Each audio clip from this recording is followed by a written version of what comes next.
Hollywood lashing out against conservatives. Liberals lining up to demand a boycott on filming in Georgia over the state's heartbeat abortion law.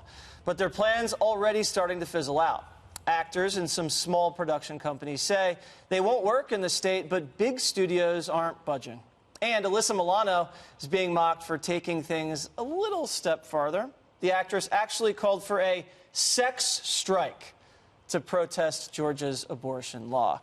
Greg, I don't think women understand the power they have with the sex strike thing. Yes, they do. Why do you think she... I know, but I mean, if this thing caught on, I honestly think if the right people had a sex strike, we could do the China trade deal next week. Okay, this is a very, very old idea. It's based on a play, and I think I've seen it in a movie where they try to get people to quit smoking by not having sex. But this is misogyny, actually, because Alyssa Milano is demanding women to forfeit their own choice to engage in a pleasurable behavior under the assumption, and get this, under the assumption that sex is a reward for men, not fun or rewarding for women. So it's actually an incredibly old-fashioned sexist point of view. Men should throw a sex strike. Yes. Yes. Do you think that would work? I do that when I go bowling. You think that will solve the China trade deal? No, I don't think so.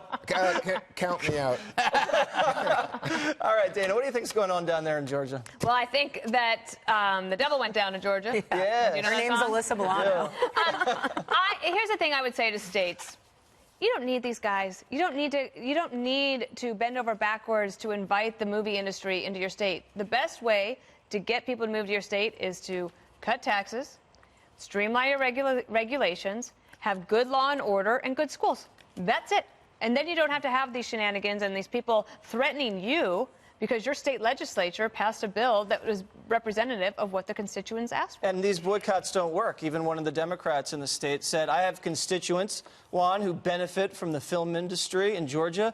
Instead of boycotting, let's just take back the House and the Senate next election. That makes sense, but I think what you're seeing here, I've said before, is an effort by people in the pro-life movement to circumvent Roe v. Wade with these heartbeat laws that are now in so many state legislatures. I think you're up to 6 or so.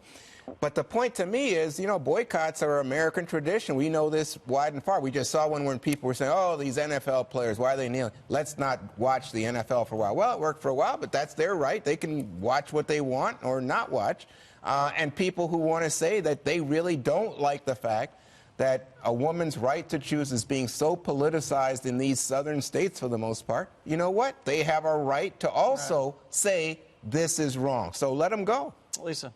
Well, I think you have a lot of pro-lifers applauding Alyssa Milano because it's less people that would be apt to have abortions that are going to be, you know, having children and getting pregnant. But I'll say one thing that's interesting about the heartbeat law to me is that it gives full legal rights to unborn children, right? And so obviously there's a legal significance to that, but also just a conversational significance in the way that we talk about an unborn child, because the left goes to great lengths to dehumanize that unborn child in a woman's stomach, right? They say that it's a lump of cells.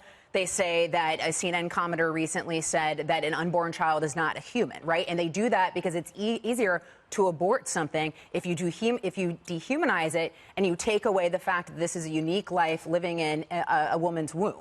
And so I think there's a shifting in the way that we converse about abortion, particularly on the heels of Ralph Northam's comments, as well as the New York law regarding third trimester abortions. And I think Republicans should welcome these conversations.